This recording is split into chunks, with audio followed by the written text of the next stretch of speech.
Enfin, pour le défi 5, j'ai repris exactement la même démarche qu'au défi 4, à savoir que le monsieur est sur une piste inclinée comme ça. Alors on pourrait placer ici le point B, ici le point A, et ça, ici vous auriez ZB, en pensant que au niveau de A, ZA égale 0. Seulement pour que le sujet ressemble à et reprenne les mêmes résultats qu'avant, j'ai choisi de mettre la piste dans l'autre sens. Donc qu'est-ce qu'on sait? On sait que lorsqu'il parcourt 100 mètres, il descend verticalement de 75. Vous avez ici une droite qui est parallèle à l'autre. Donc pour les angles correspondants, vous savez, on sait que l'angle ici est égal à l'angle là qui est alpha. Ça, c'est une propriété mathématique. Vous savez que la piste mesure 1740 mètres. On vous demande, en supposant les frottements négligeables, de trouver la vitesse atteinte par le skieur en bas. Alors il part d'ici sans vitesse. On écrira qu'à l'état initial, la vitesse est nulle. ZB égale L fois sinus alpha, on l'a démontré juste avant. C'est exactement la même chose que dans le défi 4.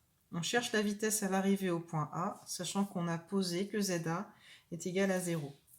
Dans tous les exercices que vous aurez, à chaque fois qu'on vous dit les frottements sont négligeables, tout de suite, il faut penser à ça, que s'il n'y a pas de frottement, l'énergie mécanique ne varie pas. Ce sera la clé en fait. Dès que vous avez ça dans le sujet, il faut tout de suite écrire ça. Donc l'énergie mécanique au point A, cette fois-ci A est notre état final. Donc ici on a l'énergie mécanique finale. Il n'y a pas d'énergie potentielle de pesanteur, il nous reste donc un demi mVA carré. Et pour l'énergie mécanique au point B, pas d'énergie cinétique, mgl sinus alpha comme précédemment. On peut donc écrire cette égalité. On peut donc dérouler le calcul comme avant. La seule différence, c'est qu'on ne connaît pas l'angle alpha. Alors comment calculer l'angle alpha et notamment son sinus? Eh bien dans le grand triangle rectangle ici, le grand là, je n'ai aucune indication. Je vais donc utiliser le petit triangle rectangle que vous voyez ici de façon à exprimer le sinus. Le sinus alpha, c'est toujours le côté opposé sur l'hypoténuse. Opposé, on a 75 mètres, puisqu'ici on a aussi un angle droit. Voilà.